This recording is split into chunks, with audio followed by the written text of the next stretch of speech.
เรียบร้อยยายมันหยาดกันมันหยาดกันมันสิขาด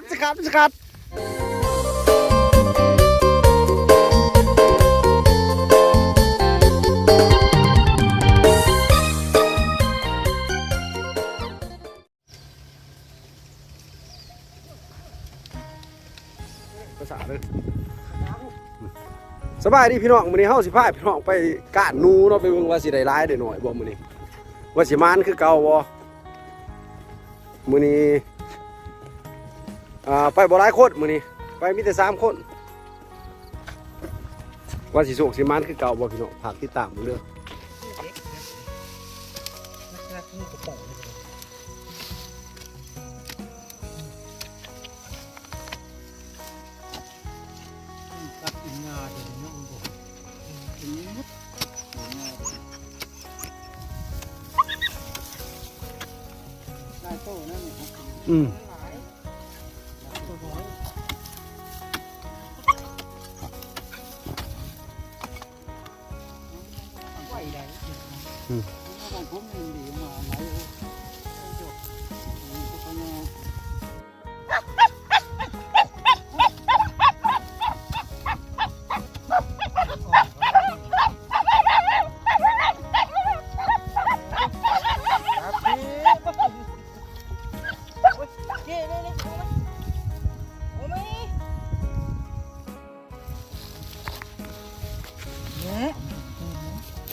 เรียบร้อยยายมันหยาดกันมันหยาดกันมันสิขาด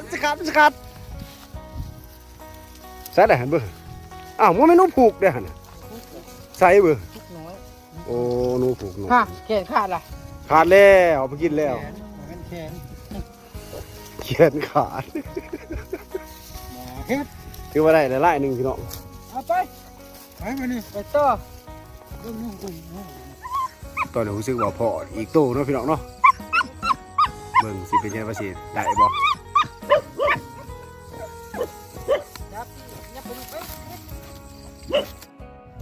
เบิ่งเด้อทางหลังเด้อ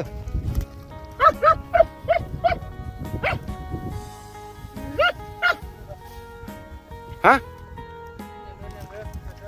น่ะตอนนี้ก็ถือว่าพอไปแล้ว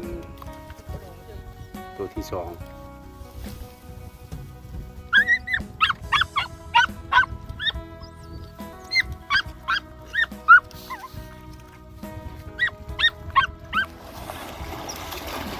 หนูได้โตนลงน้ำเนาะม้าก็โตนน้ำหนูลงไปบาดนี้สิเห็นบ่บาดนี้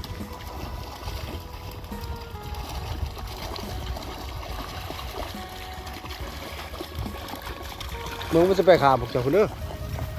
หนูโตนน้ำเนาะมัน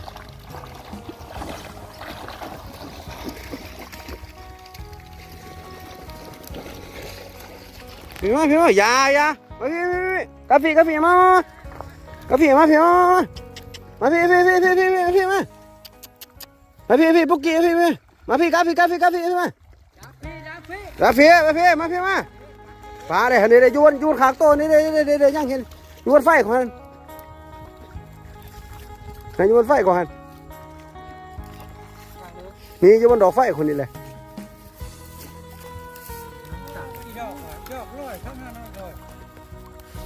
ท่านนั่นแหละท่านไปอีก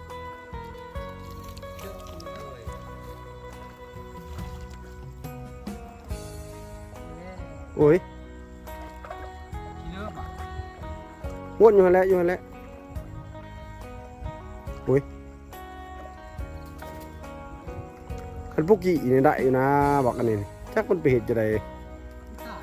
ตายมันไปยี่กง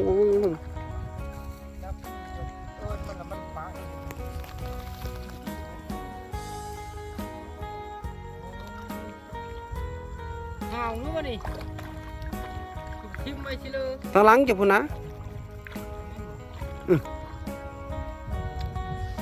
สุดท้ายบ่เห็นว่าสิบ่เห็นซะโตบักเยอะใหญ่เนาะ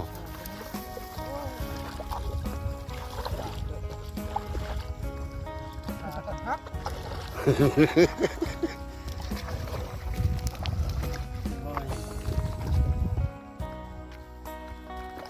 ตัวที่2ลำบากในหนึ่งพี่น้องเพราะมันลงน้ำ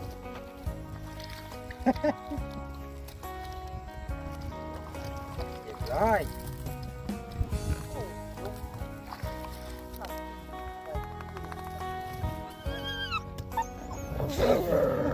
งานจับพี่บึกเนี่ย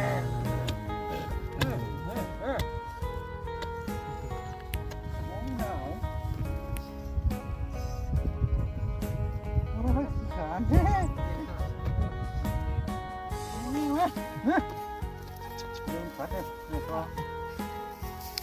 ห้างขาดเลย โอ้ย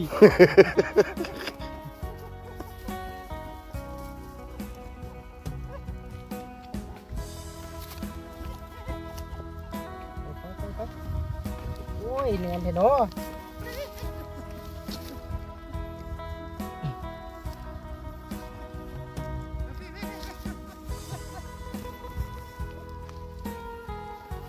ทำดิ